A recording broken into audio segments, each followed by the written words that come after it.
Bonjour, le ministère de la Culture vous informe que si cette vidéo vous enjaille, vous pouvez cliquer sur le pouce bleu et vous abonner à la chaîne d'Amixem. Au revoir. Clap. Bonjour. On se retrouve aujourd'hui pour une nouvelle vidéo. Tu as probablement remarqué, mais ces derniers jours, j'ai publié un petit peu moins de vidéos sur ma chaîne YouTube. C'est tout à fait normal, c'est qu'en fait, j'étais hospitalisé, j'ai reçu 2 petites opérations des yeux. Et en fait, le chirurgien qui m'a opéré était quelqu'un de très sympathique, qui m'a vraiment bien expliqué ce qui allait m'arriver, ce qui allait arriver à mes yeux. Et j'ai trouvé ça tout à fait passionnant, parce que tu sais que j'aime la science. Alors oui, c'est vrai qu'on peut parler éventuellement de mon bac scientifique que j'ai eu avec 5 ans maths. On parlera ça dans une prochaine vidéo. J'adore le domaine, l'univers de la médecine. Et en fait, ça m'a particulièrement passionné. Et en plus de ça, mon chirurgien m'a fourni la vidéo de mon intervention. Donc je vous rassure, j'ai pas vlogué à l'hôpital en mode j'ai décédé, abonnez-vous. Non, j'ai pas fait ça, je vous rassure. Mon chirurgien, du coup, a filmé uniquement mon œil pendant qu'il se faisait opérer. Et c'est particulièrement intéressant de voir comment la médecine est capable de changer la vie d'un homme. Car oui, ma vie est complètement bouleversée et complètement changée. Et c'est aussi pour ça que je voulais vous en parler. C'est quelque chose que je vous ai jamais vraiment dit. Et en même temps, vous vous en battez les couilles, vous avez totalement raison. Je suis, à la base, c'est-à-dire avant les 2 opérations que j'ai subies, quelqu'un de complètement miro.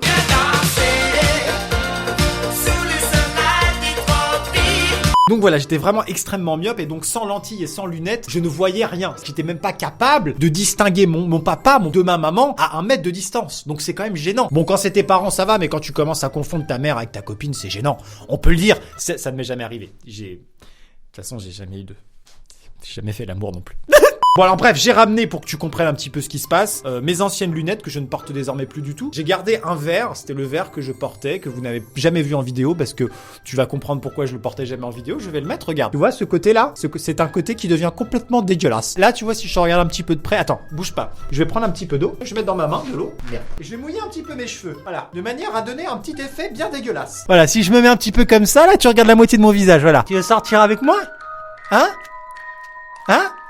Tu veux? Cette étape de ma vie est terminée, c'est génial, j'ai plus besoin de porter de lentilles, et les lentilles c'est vraiment très chiant, tu dois les mettre tous les matins, tu dois les enlever tous les soirs, tu ne peux pas faire la sieste en journée parce que tu ne peux pas dormir avec des lentilles, dès qu'il y a du sable c'est la merde, dès qu'il y a du sel c'est la merde, dès qu'il y a une poussière dans l'œil, t'as l'impression que tu vas crever. Donc bref, en gros j'étais vraiment complètement myope, complètement miro, donc je ne voyais pas du tout bien de loin, et je voyais relativement bien de près mais à une distance de 3 cm, c'est-à-dire que quand j'avais pas de lunettes, si je voulais regarder mon portable, j'étais comme ça, tu vois, ridicule, tu ne peux pas t'intégrer en société quand tu es comme ça sur ton portable, c'est gênant, on dirait que tu prends en photo quelqu'un, non c'est nul. Autre problème, j'étais en train de vous énoncer un petit peu les problèmes de la myopie dans la vie courante. Quand tu vas à la plage, tu n'as pas le droit de porter tes lentilles, d'accord? Et quand tu te baignes, tu vas pas te baigner avec des lunettes à la plage, c'est ridicule, des lunettes en train de... Non, ça n'a pas de sens. Quand tu vas nager dans l'océan, comme ça, t'es tout content, il fait beau, il y a des belles filles, tu ne les vois pas, tu en profites pas. D'ailleurs, tu n'es pas capable de repérer une belle femme entre quelqu'un de très gros avec un ventre comme ça, qui boit de la bière, tu ne peux pas les différencier. Avec ta vue de merde, pour toi, c'est des taches, d'accord? Le truc, c'est que tu t'amuses dans l'eau comme ça, tu es en train de passer de très bonnes vacances, il te fait chaud, tu es avec la famille, t'es content. Là, c'est lol, les vagues, la bouée, tout, vraiment. Et là, au bout d'un moment, après une bonne petite session de trempette, tu en as marre, tu as envie de rentrer à la serviette, comme on dit. Donc, tu te retournes en direction de la plage, une fois que ta séance de baignade est terminée. Et là...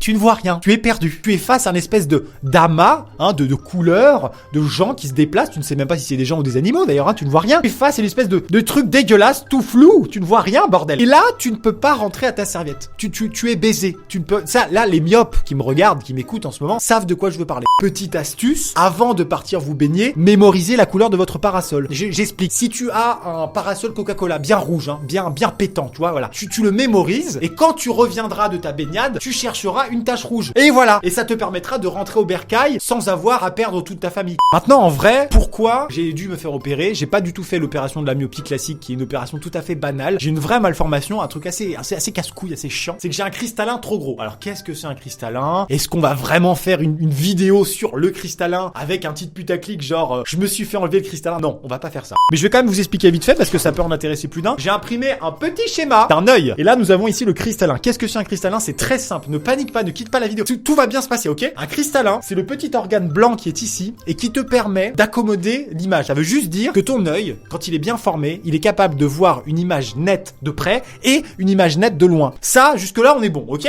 Ah d'accord, Jamy! Le problème de mon cristallin, comme tu peux le voir sur cette image, un cristallin normal, c'est mignon. Une petite madeleine, finalement. C'est le cristallin que tout le monde a. C'est le cristallin bien formé. Moi, mon cristallin, c'est pas une madeleine. Non, c'est pas une madeleine. C'est un kebab. Il y a un truc, mais alors, sauce harissa, il y a le mouton entier. Hein. Ah, il y a la totale. Et le problème, c'est que ce kebab fait pression sur cette partie-là, d'accord? Et ça crée une tension oculaire qui peut mener au glaucome aigu qui peut mener au syndrome du Gilbert Montagnier, c'est-à-dire à l'aveuglement total. En vrai, je risquais la perte de la vue. Donc pas marrant, pas sympa, pas bonne ambiance. Donc il fallait absolument que je me fasse faire retirer le cristallin pour pas risquer ça. Et donc faire remplacer ce cristallin par un implant. C'est ce qu'on appelle l'opération de la cataracte. Ah oui, Jamy. Je vais vous montrer tout simplement la vidéo de mon intervention. Comme on dit, âme sensible s'abstenir. C'est pas gore, je vous le dis tout de suite, c'est pas gore. C'est un œil, d'accord. Alors, je veux dire, ne mangez pas une choucroute pendant que vous regardez cette vidéo. Vous risqueriez de la renvoyer, mais c'est pas non plus à vomir, d'accord. C'est pas, y a pas du sang. Je suis pas là pour faire peur aux gens. Je suis là pour faire avancer la science, parce que c'est une opération très rare et donc très intéressante selon moi. Et voilà, ça me fait plaisir d'en parler. Je vais vous épargner les coups de scalpel dans l'œil au début, parce que oui, le chirurgien met des coups de scalpel quand même au début pour ouvrir l'œil, d'accord. Je vais vous épargner ces séquences-là, mais juste vous faire voir comment il fait pour me retirer le cristallin et pour me mettre un implant à la place qui va me permettre de ne plus avoir de tension oculaire. C'est la fête. Regardons ça tout de suite. Donc là, je vous présente, mesdames et messieurs, mon œil. Voici mon œil qui est en mode PLS. Il est prêt à se faire opérer. C'est pas moche. C'est pas super beau, mais c'est pas moche. Donc les petits trucs jaunes et tout ça, c'est pas que je me suis vomi ou pissé dans l'œil, hein. C'est simplement des produits, des antiseptiques, des antibiotiques, des trucs en hic, hein, notamment. Donc, ce que vous pouvez voir au centre, entouré d'un petit halo lumineux, ça veut dire que je suis Jésus. Ça veut dire qu'en moi, il y a la lumière. Non, c'est pas vrai. C'est mon cristallin. Hein, on peut voir le cristallin qui est entouré d'un petit halo, là, comme ça. Ça, c'est le cristallin. Alors, vous n'avez pas, comme moi, l'habitude de voir des cristallins tous les 15 jours. Mais ça, c'est un gros cristallin. Il est très gros. D'accord? Il est beaucoup trop gros, d'ailleurs. Donc, ce qui va se passer, c'est qu'il va mettre 3 coups de scalpel. Donc, 2 comme ça, là. D'accord? Et 1 comme ça. D'accord? Les 2 trous qu'il va faire comme ça dans l'œil vont permettre d'insérer les petits instruments qui vont permettre de manipuler l'implant une fois qu'il sera à l'intérieur. Et en dessous, il va mettre une sorte d'aspirateur qui va permettre de mettre des médicaments à l'intérieur de l'œil, de retirer le cristallin, enfin voilà, de faire passer des choses finalement. Donc il y aura 3 trous qui vont être effectués, que je ne vais pas vous montrer. Là, vous voyez, il y a le scalpel à droite. Regardez le scalpel, hop, il va commencer. Attendez, regardez le scalpel à droite. Et là, il va commencer à percer. Hop, voilà, il commence. J'arrête là. À la limite, je mettrai la version non censurée dans la description. C'est pas le but de faire du sensationnel dans cette vidéo. Je vais juste vous expliquer comment il a fait, qu'on va passer cette étape. Mon chirurgien m'a fait quand même un schéma magnifique pour m'expliquer ce qui s'était passé. Non mais c'est-à-dire que le mec vraiment est passionnant, tu vois. Moi, il a vraiment pris le temps, il est vraiment super sympa et donc du coup, ça m'a carrément intéressé. Et c'est pour ça aussi que je fais cette vidéo, c'est que s'il avait pas pris le temps de m'expliquer, j'aurais pas fait de vidéo en fait, tout simplement. Le premier truc qu'il va faire, c'est que là, il va essayer de détacher le cristallin. Et ça, c'est pas facile. Pourquoi? Parce que je suis jeune aussi quand même un peu. Et en fait, du coup, mon cristallin est très élastique, contrairement aux personnes âgées où le cristallin est un petit peu plus en mode caillou. Donc il va utiliser une technique qui s'appelle l'hydrodissection, c'est-à-dire la dissection non pas avec des couteaux, hein, parce que c'est quand même un œil, donc on va se calmer. Une hydrodissection, donc c'est-à-dire dissection par l'eau. Donc il va envoyer de l'eau au-dessus et en dessous du cristallin pour le détacher. Là vous pouvez voir, regardez, vous avez vu là, il injecte en fait un liquide qui va permettre de détacher le cristallin. Regardez, hop là, une petite goutte et le cristallin tout doucement se détache. Mesdames et messieurs, les progrès de la science n'ont pas de limite. Ensuite, avec les 2 petits trucs qu'il vient d'insérer là, il va aspirer le cristallin avec comme si c'était un aspirateur. Ça s'appelle de la phaco-émulsification. En vrai, je le savais pas avant, mais c'est marqué sur le papier que le chirurgien m'a donné. Et du coup, il est en train d'aspirer le cristallin. Tranquillou. C'est absolument incroyable. Et le gars est serein, hein. Le gars est posé, hein. Ce qu'il faut savoir, c'est qu'il fait ça à la main. Hein. C'est pas genre un espèce de robot qui contrôle avec des touches, tu vois. C'est genre vraiment à la main. Tu vois, il est en train d'aspirer l'espèce de petit truc dégueulasse à droite là, qui est mon cristallin, hein, tout simplement. Il est en train de l'aspirer. Vous voyez, voilà. Regardez.